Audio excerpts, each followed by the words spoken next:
CCN ವಾರ್ತೆಗಳ ವಾರ್ತಾ ಸಂಚಿಕೆಗೆ ಲಕ್ಷ್ಮೀ ಗಾದ್ಗಿ ಮಾಡೋ ವಂದನೆಗಳು. ಇಂದಿನ ಮುಖ್ಯಾಂಶಗಳು. ವಿದ್ಯಾರ್ಥಿಗಳು ತಮ್ಮ ಜೀವನದಲ್ಲಿ ಸಹೋದರತ್ವ ಮತ್ತು ಸಮಾನತೆಯ ತತ್ವಗಳನ್ನು ಅಳವಡಿಸಿಕೊಳ್ಳಿ, ಸಚಿವ ರಹೀಂ ಖಾನ್. ಬೀದರ್ ನಗರದಲ್ಲಿ ಪ್ರಥಮ ಬಾರಿ ಸ್ಕೂಲ್ ಆಫ್ ನರ್ಸಿಂಗ್ ಕಾಲೇಜ್ ಪ್ರಾರಂಭಿಸಿದವರು ರಹೀಂ ಖಾನ್, ಡಾಕ್ಟರ್ ಅಮರ್ ಯರೊಳ್ಕರ್. ಜಿಲ್ಲೆಯಲ್ಲಿ ಕುಡಿಯುವ ನೀರಿನ ಸಮಸ್ಯೆ ಆಗದಂತೆ ಕ್ರಮ ವಹಿಸಲು ಅಧಿಕಾರಿಗಳಿಗೆ ಸೂಚಿಸಿದ ಸಚಿವ ಈಶ್ವರ್ ಖಂಡ್ರೆ. ವಿದ್ಯಾರ್ಥಿಗಳು ತಮ್ಮ ಜೀವನದಲ್ಲಿ ಸಹೋದರತ್ವ ಮತ್ತು ಸಮಾನತೆಯ ತತ್ವಗಳನ್ನು ಅಳವಡಿಸಿಕೊಳ್ಳಬೇಕು, ಏಕೆಂದರೆ ಭೇದ ಭಾವದ ಪಾಠಗಳನ್ನು ಯಾವ ಧರ್ಮವೂ ಹೇಳುವುದಿಲ್ಲ. ಜಗತ್ತಿನ ಎಲ್ಲಾ ಧರ್ಮಗಳು ಶಾಂತಿಯ ಮಂತ್ರವನ್ನೇ ಪಠಿಸುತ್ತವೆ, ದ್ವೇಷ, ಅಸೂಯೆ ಮತ್ತು ಮತ್ಸರದ ಪಾಠಗಳನ್ನು ಹೇಳಿಕೊಡುವುದಿಲ್ಲ ಎಂದು ಪೌರಾಡಳಿತ ಮತ್ತು ಹಜ್ ಸಚಿವ ರಹೀಂ ಖಾನ್ ಹೇಳಿದರು. ನಗರದ ಕೊಳಾರ್ ಕೈಗಾರಿಕಾ ಪ್ರದೇಶದಲ್ಲಿರುವ ಪ್ರಯಾವಿ ಆಯುರ್ವೇದಿಕ್ ಮೆಡಿಕಲ್ ಕಾಲೇಜ್ ಆವರಣದಲ್ಲಿ ಸುರಭಿ ಎನ್ಜಿಒ ಅಧ್ಯಕ್ಷರಾದ ಡಾಕ್ಟರ್ ಅಮರ್ ಯರೊಳ್ಕರ್ ಅವರು ರಂಜಾನ್ ಪ್ರಯುಕ್ತ ಪವಿತ್ರ ರಂಜಾನ್ ಕಡೆ ಶುಕ್ರವಾರ ಆಯೋಜಿಸಿದ ಇಫ್ತಿಹಾರ್ ಕೂಟದಲ್ಲಿ ಪಾಲ್ಗೊಂಡು ಮಾತನಾಡಿದರು. ಸೂರ್ಯ ಮತ್ತು ಚಂದ್ರರು ಜಗತ್ತಿಗೆ ಬೆಳಕು ಕೊಡುವಾಗ ಜಾತಿ ಮತ ಪಂಥಗಳನ್ನು ನೋಡುವುದಿಲ್ಲ. ವ್ಯಕ್ತಿ ಉಸಿರಾಟ ನಡೆಸುವಾಗ ಜಾತಿ ಭೇದ ಮಾಡುವುದಿಲ್ಲ. ಒಬ್ಬರ ಗಾಳಿ ಒಬ್ಬರು ಸೇವಿಸುತ್ತಾರೆ. ಹೀಗಿರುವಾಗ ಮಾನವನ ನಡುವೆ ಧರ್ಮ ಜಾತಿಯ ಬಡಿದಾಟ ಏಕೆ ಎಂದು ಪ್ರಶ್ನಿಸಿದರು. ಜಗತ್ತಿನಲ್ಲಿ 75% ನೀರಿದೆ, 25% ಅರಣ್ಯ ಮತ್ತು ಗುಡ್ಡಗಾಡು ಪ್ರದೇಶವಿದೆ. ಆದರೆ ಕೇವಲ 5% ಸ್ಥಳದಲ್ಲಿ ಮಾತ್ರ ಮಾನವ ವಾಸಿಸುತ್ತಾನೆ. ಹೀಗಿರುವಾಗ ನಮ್ಮಲ್ಲಿಯೇ ದ್ವೇಷದ ವಾತಾವರಣ ನಿರ್ಮಿಸಿಕೊಂಡು ಬದುಕುವುದು ಧರ್ಮಕ್ಕೆ ವಿರುದ್ಧವಾಗಿ ನಡೆದುಕೊಂಡಂತಾಗುತ್ತದೆ ಎಂದು ಮಾರ್ಮಿಕವಾಗಿ ನುಡಿದರು. ಇಂದು ಡಾಕ್ಟರ್ ಅಮರ್ ಅವರು ತಮ್ಮ ಆಯುರ್ವೇದಿಕ್ ಕಾಲೇಜಿನಲ್ಲಿ ಸಹೋದರತ್ವದ ಸಂಕೇತವಾಗಿ ಇಫ್ತಿಹಾರ್ ಕೂಟ ಆಯೋಜಿಸಿ ಪ್ರೀತಿ ವಿಶ್ವಾಸ ತೋರಿದ್ದಾರೆ. ಮುಂದಿನ ತಿಂಗಳು ಏಪ್ರಿಲ್ನಲ್ಲಿ ನಗರಕ್ಕೆ ಸಿಎಂ ಸಿದ್ದರಾಮಯ್ಯ ಆಗಮಿಸುತ್ತಿದ್ದು, ಪ್ರಯಾವಿ ಆಯುರ್ವೇದಿಕ್ ಕಾಲೇಜಿಗೆ ಕರೆದುಕೊಂಡು ಬರುತ್ತೇನೆ. ಜೊತೆಗೆ ಕಾಲೇಜಿಗೆ ಬೇಕಾದ ಎಲ್ಲ ರೀತಿಯ ಸಹಕಾರ ನೀಡಲಾಗುವುದು ಎಂದು ಸಚಿವ ರಹೀಂ ಖಾನ್ ತಿಳಿಸಿದರು. ವೇದಿಕೆ ಮೇಲೆ ಸುರಭಿ ಎನ್ಜಿಒ ಅಧ್ಯಕ್ಷರಾದ ಡಾಕ್ಟರ್ ಅಮರ್ ಯರೊಳ್ಕರ್, ಸುರಭಿ ಸಮೂಹ ಸಂಸ್ಥೆಯ ಕಾರ್ಯದರ್ಶಿ ಡಾಕ್ಟರ್ ಅನುಪಮಾ ಯರೊಳ್ಕರ್, ಪ್ರಯಾವಿ ಆಯುರ್ವೇದಿಕ್ ಮೆಡಿಕಲ್ ಕಾಲೇಜಿನ ನಿರ್ದೇಶಕಿ ಸರೋಜಾ ಅರವಿಂದ್ ಅರಳಿ, ಪ್ರಾಚಾರ್ಯರಾದ ಡಾಕ್ಟರ್ ರಾಜ್ಕುಮಾರ್ ಸೇರಿದಂತೆ ಇನ್ನಿತರರು ಉಪಸ್ಥಿತರಿದ್ದರು. ನಾನು ಪೆರ್ವೈ Ayurvedic medical college doctor Amar ಅವರು ಚೇರ್ಮನ್ ಇದ್ದಾರೆ. ನಂಬರ್ ಆಫ್ ಇನ್ಸ್ಟಿಟ್ಯೂಷನ್ ಅವರು ನಡೆಸ್ಲತ್ತಾರೆ. ಎಸ್ಪೆಷಲಿ ಇದು ಕೋಲಾರ್ನಲ್ಲಿ ಒಂದು 10 ಎಕರ್ ಲ್ಯಾಂಡ್ನಲ್ಲಿ ಒಂದು ಒಳ್ಳೆ ಆಯುರ್ವೇದಿಕ್ ಮೆಡಿಕಲ್ ಕಾಲೇಜ್ ಬೀದರ್ನಲ್ಲಿ ಹಾಕಿದ್ದಾರೆ. ಅದು ಸಲುವಾಗಿ ನಾನು ಅವರಿಗೆ ಮತ್ತು ಅವ್ರ ಮಿಸ್ಸಸ್ ಮತ್ತೆಲ್ಲ ಸ್ಟಾಫ್ಗೆ ಧನ್ಯವಾದ ಹೇಳ್ತೇನೆ. ಮತ್ತು ಇವತ್ತು ಒಂದು ಸ್ಮಾಲ್ ರಂಜಾನ್ದು ರೋಜಾದು ಇಫ್ತಿಯಾರ್ ಪಾರ್ಟಿ ಇಟ್ಟಿದ್ದರು. ಅದೇ ತೋರಿಸ್ತದೆ ಏನಂದರೂ ಇದು ಈಕ್ವಾಲಿಟಿ ಎಲ್ಲರಿಗೆ. ಮೊನ್ನೆ ಶಿವಾಜಿ ಜಯಂತಿ ಮಾಡಿದರು, ಇವತ್ತು ರಂಜಾನ್ದು ಇಫ್ತಿಯಾರ್ ಪಾರ್ಟಿ ಕೊಟ್ಟಿದ್ದಾರೆ. ಅದ್ರ ಸಲುವಾಗಿ ನಾನು ಇಲ್ಲಿ ನನಗೆ ಗೆಸ್ಟ್ ಅಂತ ಕರೆಸಿದರು. ಮತ್ತು ಲಾಸ್ಟ್ ಟೈಮ್ ಈ ಕಾಲೇಜ್ ಒಂದು ಕಾರ್ಯಕ್ರಮ ಇತ್ತು, ಆವಾಗ ಕರೆಸಿದ್ರು, ನಾನು ಇದ್ದಿಲ್ಲ. ಅದ್ರ ಸಲುವಾಗಿ ಡಾಕ್ಟರ್ ಅಮರ್ ಅವರಿಗೆ, ಅವ್ರ ಮಿಸ್ಸಸ್ ಅವರಿಗೆ, ಎಲ್ಲ ಅವ್ರದ್ದು ಮ್ಯಾನೇಜ್ಮೆಂಟ್ ಸ್ಟಾಫ್ ಮತ್ತು ಎಸ್ಪೆಷಲಿ ಸುಮಾರು ಕರ್ನಾಟಕ ಮತ್ತು ಮಹಾರಾಷ್ಟ್ರ ಆ್ಯಂಡ್ ಅದರ್ ಸ್ಟೇಟ್ಲಿಂದ ಸ್ಟೂಡೆಂಟ್ಸ್ ಬಂದಿದ್ದಾರೆ. They are very happy. ಮತ್ತು ಅವರಿಗೆ ಒಳ್ಳೆ ರೀತಿಯಿಂದ ಅವರು ಟೇಕ್ ಕೇರ್ ಮಾಡಿದ್ದಾರೆ. ಯಾಕಂದರೆ ಅವ್ರದ್ದು ಮುಖ ನೋಡಿದಾಗ ಇಷ್ಟೊಂದು ಗೊತ್ತಾಗ್ತದೆ. ಅದ್ರ ಸಲುವಾಗಿ ನಾನು ತುಂಬ ರಂಜಾನ್ದು ಇಫ್ತಿಯಾರ್ ಪಾರ್ಟಿ ಏನು ಕೊಟ್ಟಿದ್ದಾರೆ ಅದ್ರ ಸಲುವಾಗಿ ಧನ್ಯವಾದ ಹೇಳ್ತೇನೆ. ब्रदर हुड के 25% में 20% क्या है कि फॉरेस्ट, हिल, धरती, एनिमल, जानवर, उनको हटा दिया तो सिर्फ 5% इंसान, 5% इंसान. इतना जात पात, इतना ऊंच नीच, अमीर गरीब, सिर्फ 5% है. और 5% में हमारा कास्ट का अगर हम निकालें तो 0 पॉइंट में आते हैं. पूरे वर्ल्ड में इंसान 5% है. 8 लाख करोड़ पॉपुलेशन है, 8,100 करोड़. इसमें हमारा पॉपुलेशन 0 में आके हम इतनी बात कर रहे हैं, जात पात, अमीर गरीब, ऊंच नीच. तो लोग बढ़ रहे, बहुत आगे जा रहे, बहुत तरक्की कर रहे हैं, लेकिन खुदा के बारे में बहुत ही छोटी सोच हो गई. हमारा खुदा बोलते लड़ रहे. खुदा का झगड़ा इंसान का झगड़ा नहीं है. कोई इंसान किसी से झगड़ा नहीं है. खुदा को लेके कि ना लफड़ा चले, मेरा सही तेरा सही. ರಹೀಂ ಖಾನ್ ಅವರು ಬಾಲ್ಯದಿಂದಲೂ ಕಠಿಣ ಶ್ರಮ ಕಷ್ಟದಿಂದ ಬೆಳೆದು ಬಂದಿದ್ದಾರೆ ಎಂದು ಸುರಭಿ ಎನ್ಜಿಒ ಅಧ್ಯಕ್ಷರಾದ ಡಾಕ್ಟರ್ ಅಮರ್ ಯರೊಳ್ಕರ್ ಹೇಳಿದರು. ಕೊಳಾರ್ಕೆ ಗ್ರಾಮದ ಹೊರವಲಯದಲ್ಲಿರುವ ಪ್ರಯಾವಿ ಆಯುರ್ವೇದಿಕ್ ಮೆಡಿಕಲ್ ಕಾಲೇಜ್ ಆವರಣದಲ್ಲಿ ಪವಿತ್ರ ರಂಜಾನ್ ಪ್ರಯುಕ್ತ ಶುಕ್ರವಾರ ಆಯೋಜಿಸಿದ ಇಫ್ತಿಹಾರ್ ಕೂಟ ಅಧ್ಯಕ್ಷತೆ ವಹಿಸಿ ಮಾತನಾಡಿದರು. ಬೀದರ್ಗೆ ಪ್ರಥಮ ಬಾರಿಗೆ ನಗರಕ್ಕೆ ನರ್ಸಿಂಗ್ ಕಾಲೇಜು ತಂದವರೇ ರಹೀಂ ಖಾನ್. ಇಂದು ಅವರ ಕಾಲೇಜಿನಿಂದ ಸಾವಿರಾರು ವಿದ್ಯಾರ್ಥಿಗಳು ಭವಿಷ್ಯ ರೂಪಿಸಿಕೊಂಡಿದ್ದಾರೆ ಎಂದು ತಿಳಿಸಿದರು. ರಹೀಂ ಖಾನ್ ಶಾಸಕ ಸಚಿವರಾದಾಗಿನಿಂದ ನಗರದಲ್ಲಿ ಶಾಂತಿ, ಸಹಬಾಳ್ವೆ ಮತ್ತು ಪ್ರೀತಿಯ ವಾತಾವರಣ ನಿರ್ಮಾಣವಾಗಿದೆ. ಅವರು ಇನ್ನೂ ಎತ್ತರಕ್ಕೆ ಬೆಳೆಯಲಿ, ಸರ್ಕಾರದಲ್ಲಿ ಇನ್ನೂ ಉತ್ತಮ ಹುದ್ದೆ ಅಲಂಕರಿಸಲಿ ಎಂದು ತಿಳಿಸಿದರು.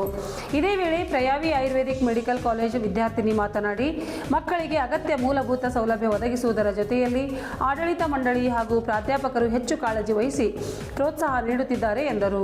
ವೇದಿಕೆ ಮೇಲೆ ಸುರಭಿ ಸಮೂಹ ಸಂಸ್ಥೆಯ ಕಾರ್ಯದರ್ಶಿ ಡಾಕ್ಟರ್ ಅನುಪಮಾ ಯರಳ್ಕರ್, ಪ್ರಯಾವಿ ಆಯುರ್ವೇದಿಕ್ ಮೆಡಿಕಲ್ ಕಾಲೇಜಿನ ನಿರ್ದೇಶಕಿ ಸರೋಜಾ ಅರವಿಂದರಳಿ, ಪ್ರಾಚಾರ್ಯರಾದ ಡಾಕ್ಟರ್ ರಾಜ್ಕುಮಾರ್ ಸೇರಿದಂತೆ ಇನ್ನಿತರರು ಉಪಸ್ಥಿತರಿದ್ದರು. Myself Muzamila.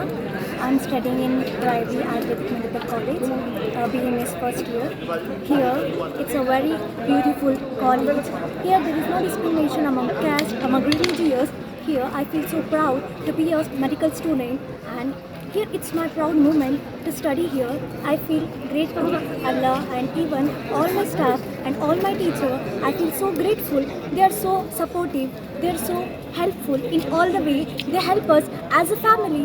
They help us. They support us as a family member in all the needs, in all the dreams. They help us in all the ways, and I really thanks them for helping me and guiding me and supporting me in all the field. And for studies, they help me in lot of the way, even in studies, and not only in studies but even for the program. They support us, and how to lead the life, they help us. They even encourage us whenever we do something wrong. They strengthen us, and whenever we feel weak, they help us, they guide us, they inspire us, empowered us. Thank you so much for all the staff, Amar sir, Anupama ma'am, Kshitija ma'am, and all my teachers, Aarti ma'am, Govind sir, Prabhakar sir, Rajkumar sir, Arundhati ma'am, and Gloria ma'am. I'd like to thank all my friends and all my teams and all the staff. Thank you so much. उसका बुनियादी रहीम Khan sir डाले sir, क्योंकि मैं आपको याद होगा मैं बेंगलुरु में ऑफिस में मिले थे KNC में, तो वहाँ पे मेरा फाइल जा रहा था, किन के पास है बोलो बोल के, ये सब नर्सिंग के किंग थे जब ये लोग। तो स्लोली वहाँ से यहाँ पे जब फर्स्ट नर्सिंग स्कूल बीदर में रहीम खान साहब ही खोले, रूही स्कूल ऑफ नर्सिंग। वो टाइम पे बैनर साइकिल पे ठहर के खुद बांधे सो गए वो टाइम पे, और उनका जो जर्नी है यहाँ तक बहुत ही संघर्ष का जर्नी है। टाइम ऐसा था कि वो ट्रेन में, मैं बहुत सारे लोगों को बोला हूँ, ट्रेन में टिकट भी नहीं रहे तो एक बोगी से एक बोगी जाते थे, क्योंकि वो TT आता था बोल के। बहुत ही संघर्ष से आज जो उनको ये भगवान खुदा जो उनको आज उतना मेहरबान हुआ है, क्योंकि उनका जो नीयत है बहुत साफ और पाक है, इसीलिए हुआ है। सबके साथ नहीं होता ऐसा, मैं शुरू से देखता हूँ। और मेरा तो बहुत अच्छे दोस्त है, कहाँ भी रहने दो, बीदर में रहे बोले तो नहीं आना ही है बोले तो सब काम छोड़ के 15-20 मिनट तो मैं आता हूँ बोलते हैं। ये जो दोस्ती हम अभी तक कायम रखे हैं, उन्होंने तो अभी मिनिस्टर है, बहुत बड़ा 2 बार मिनिस्टर है। मैं चाहता हूँ कि और बड़े पोजीशन पे जाएं, और मैं हमेशा बोलता हूँ बीदर में 2 लोग MLA बनने के काबिल है, एक रहीम खान साहब है और एक सुरेखा नागमरपल्ली मेरा ब्रदर इन लॉ है। वो ये ब्रदर है, वो ब्रदर इन लॉ है। ये दोनों में कौन बने तो भी कोई प्रॉब्लम नहीं, क्योंकि ये लोग लोगों को साथ लेके जाते हैं, ये देखा है। कुछ भी रहने दो, अच्छा रहने दो, बुरा रहने दो, गाले देने दो। ಜಿಲ್ಲೆಯಲ್ಲಿ ಕುಡಿಯುವ ನೀರಿನ ಸಮಸ್ಯೆ ಆಗದಂತೆ ಅಗತ್ಯ ಕ್ರಮ ವಹಿಸುವಂತೆ ಜಿಲ್ಲಾ ಉಸ್ತುವಾರಿ ಸಚಿವ ಈಶ್ವರ್ ಖಂಡ್ರೆ ಅಧಿಕಾರಿಗಳಿಗೆ ಸೂಚಿಸಿದರು. ಅವರು ಶನಿವಾರ ಜಿಲ್ಲಾ ಪಂಚಾಯತ್ ಕಚೇರಿ ಸಭಾಂಗಣದಲ್ಲಿ ಜಿಲ್ಲೆಯಲ್ಲಿ ಕುಡಿಯುವ ನೀರಿನ ಅಭಾವ ಸರಿದೂಗಿಸುವ ಸಂಬಂಧ ಕೈಗೊಳ್ಳಬೇಕಾದ ಮುಂಜಾಗ್ರತಾ ಕ್ರಮಗಳ ಕುರಿತು ಕರೆದ ಸಭೆಯ ಅಧ್ಯಕ್ಷತೆ ವಹಿಸಿ ಮಾತನಾಡಿದರು. ಔರಾದ್ ಮತ್ತು ಭಾಲ್ಕಿ ಬೇರೆ ಬೇರೆ ತಾಲೂಕಿನಲ್ಲಿ ಕುಡಿಯುವ ನೀರಿನ ಸಮಸ್ಯೆ ಆಗಬಹುದು ಎಂದು ಇಲಾಖೆ ಅಧಿಕಾರಿಗಳು ವರದಿ ನೀಡಿದ್ದು ಮುಂಜಾಗ್ರತಾ ಕ್ರಮವಾಗಿ ಎಲ್ಲ ಸಿದ್ಧತೆ ಮಾಡಿಕೊಳ್ಳಲಾಗಿದೆ. ಜಿಲ್ಲೆಯಲ್ಲಿ ಕುಡಿಯುವ ನೀರಿನ ಸಮಸ್ಯೆ ಕಂಡು ಬಂದಲ್ಲಿ 24 ತಾಸುಗಳ ಒಳಗಡೆ ಸಮಸ್ಯೆ ಬಗೆಹರಿಸಬೇಕೆಂದು ಸೂಚಿಸಲಾಗಿದೆ. ಬೋರ್ವೆಲ್ ಬತ್ತಿ ಹೋದರೆ ಅಥವಾ ಬಾವಿಯಲ್ಲಿ ನೀರು ಇರದೇ ಇದ್ದರೆ ಟ್ಯಾಂಕರ್ ಮುಖಾಂತರ ನೀರು ಸರಬರಾಜು ಮಾಡಬೇಕು. ಇಲ್ಲವಾದಲ್ಲಿ ಖಾಸಗಿ ಬೋರ್ವೆಲ್ ಬಾಡಿಗೆ ಪಡೆಯಬೇಕು. ಜಿಲ್ಲೆಯ ತಾಂಡ, ಹಟ್ಟಿ ಪ್ರದೇಶ ಸೇರಿದಂತೆ ಎಲ್ಲಿಯೂ ಕುಡಿಯುವ ನೀರಿಗೆ ತೊಂದರೆ ಆಗದಂತೆ ನೋಡಿಕೊಳ್ಳಬೇಕು. ನಗರದ ಕೆಲ ಬಡಾವಣೆಗಳಲ್ಲಿ ಸ್ವಲ್ಪ ನೀರಿನ ಸಮಸ್ಯೆ ಕಂಡು ಬಂದಿದೆ, ಅಲ್ಲಿಯೂ ಪರಿಹಾರ ನೀಡಬೇಕು. ಈಗಾಗಲೇ ಸರ್ಕಾರ ಮಟ್ಟದಲ್ಲಿ ಟಾಸ್ಕ್ ಫೋರ್ಸ್ ಸಮಿತಿಗೆ ಅನುದಾನ ಬಿಡುಗಡೆ ಮಾಡುವಂತೆ ಸರ್ಕಾರ ಪರಿಗಣಿಸಿದೆ. ಕುಡಿಯುವ ನೀರಿನ ಸಮಸ್ಯೆ ಆಗದಂತೆ ನೋಡಿಕೊಳ್ಳಲಾಗುವುದು ಎಂದರು. ಗೃಹ ಬಳಕೆಯ ಸಿಲಿಂಡರ್ಗಳು ವಿತರಿಸಲಾಗುತ್ತಿದ್ದು ಯಾವುದೇ ಕೊರತೆ ಇರುವುದಿಲ್ಲ. ವಾಣಿಜ್ಯ ಬಳಕೆ ಸಿಲಿಂಡರ್ಗಳು 1 ವಾರದಿಂದ 10 ದಿನಗಳವರೆಗೆ ವಿತರಣೆ ಸಮಸ್ಯೆ ಇದೆ ಎಂದು ಕೇಂದ್ರ ಸರ್ಕಾರ ಹೇಳಿದ್ದು, ಸಾರ್ವಜನಿಕರು ಯಾವುದೇ ವದಂತಿಗಳಿಗೆ ಕಿವಿಗೊಡಬಾರದು. ಜಿಲ್ಲೆಯಲ್ಲಿ 29 ಗ್ಯಾಸ್ ಏಜೆನ್ಸಿಗಳಿದ್ದು ಎಲ್ಲ ಏಜೆನ್ಸಿಗಳ ಮೇಲೆ ಜಿಲ್ಲಾಡಳಿತ ನಿಗಾ ಇಟ್ಟು ಕಾಳಸಂತೆಯಲ್ಲಿ ಮಾರಾಟ ಆಗದಂತೆ ನೋಡಿಕೊಳ್ಳಬೇಕು.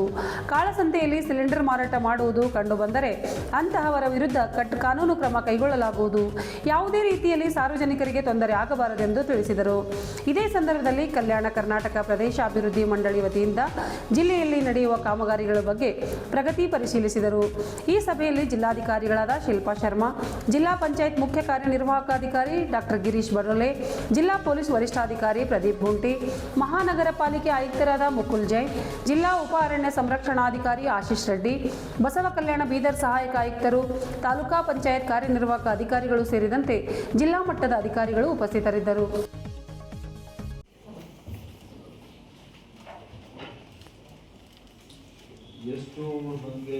ಎಷ್ಟು ಟೆಂಡರ್ ಆಗಿದೆ, ಅಡ್ಮಿನ್ ಅಪ್ರೂವಲ್ ಎಷ್ಟಾಗಿದೆ, ಎಷ್ಟು ಪ್ರೊಸೆಸ್ಸಲ್ಲಿದೆ, ಎಷ್ಟು ಮರುಪರಿಶೀಲನೆ ಮಾಡಲಿಕ್ಕೆ ಏನು ಬಂದಿದೆ ಅದರದ್ದೊಂದು ಡೀಟೇಲ್ ಕೊಡಿ. ಸರ್ ಫಂಕ್ಷನ್ಸ್ ಸರ್ ಈ ವರ್ಷ 25-26 ಸರ್ ಔರಾದಲ್ಲಿ 53 ಕ್ರೋರ್ಸ್ಲಿ 64 ಕ್ರೋರ್ಸ್ ಆಲ್ರೆಡಿ ಮಂಜೂರು ಆಗಿದೆ ಸರ್. ಔರಾದ್ ಫಂಕ್ಷನ್ ಸರ್ 19 ಕೋಟಿ. ಬಟ್ ಆಲ್ಟರ್ನೇಟಿವ್ ಕೊಡ್ತೀನಿ. ಅಥವಾ ಏನಾದರೂ ತಹಶೀಲ್ದಾರ್ಸ್ ಯಾರಿಗಾದರೂ ನೀರಿನ ಬಗ್ಗೆ ಏನಾದರೂ ಕಂಪ್ಲೇಂಟ್ ಇದೆಯಾ?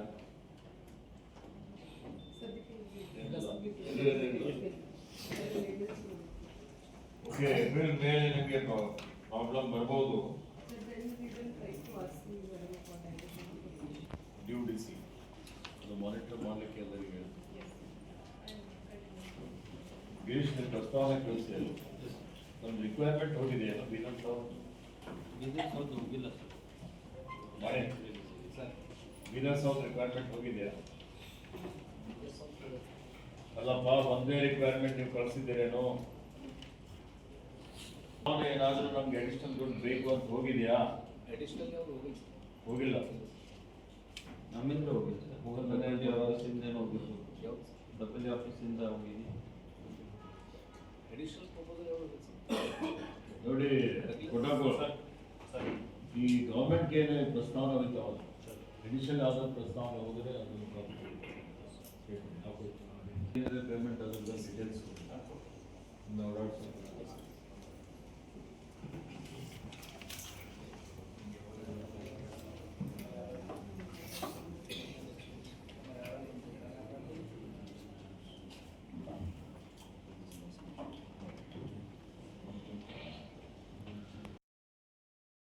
ಇದರೊಂದಿಗೆ ನಮ್ಮ ಇಂದಿನ ವಾರ್ತಾ ಪ್ರಸಾರ ಮುಕ್ತಾಯವಾಯಿತು.